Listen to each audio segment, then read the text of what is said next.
I'm glad you asked. Let's talk about it. So trigender and the way you identify in it can be very heavily based on your culture and your cultural background. For example, I know in Hawaiian culture, there are 3 genders. There's a third gender.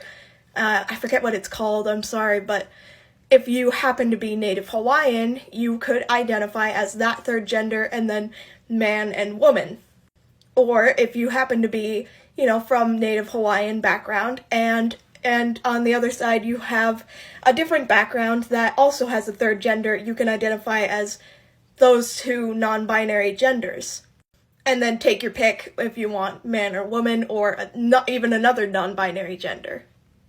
But all in all, it comes from your cultural background. So for me, I come from a very heavy Dutch background and American background. So for me, it's more based on if there's man on one side, woman on the other, and non-binary is somewhere in the middle, and then I take up that whole area, the whole bar there. And I know for a lot of people, non-binary is a completely separate spectrum, and that's just not my experience, but I still think that that's a valid experience to have. It all depends on your experiences and your personal history, I hope this answers your question. Let me know if you have any more questions and I'd be happy to answer them.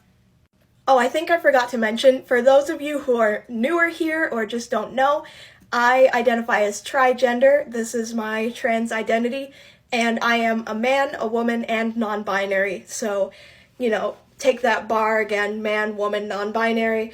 I just take up the whole bar. And it's different from gender fluid because the gender identity never changes or shifts where one gender identity is stronger than the other or anything like that, I'm very happy to talk about this stuff, so please don't feel like any of your questions are too weird or anything like that for me.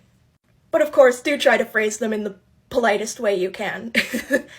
Alright, with that, I will see you soon. Bye!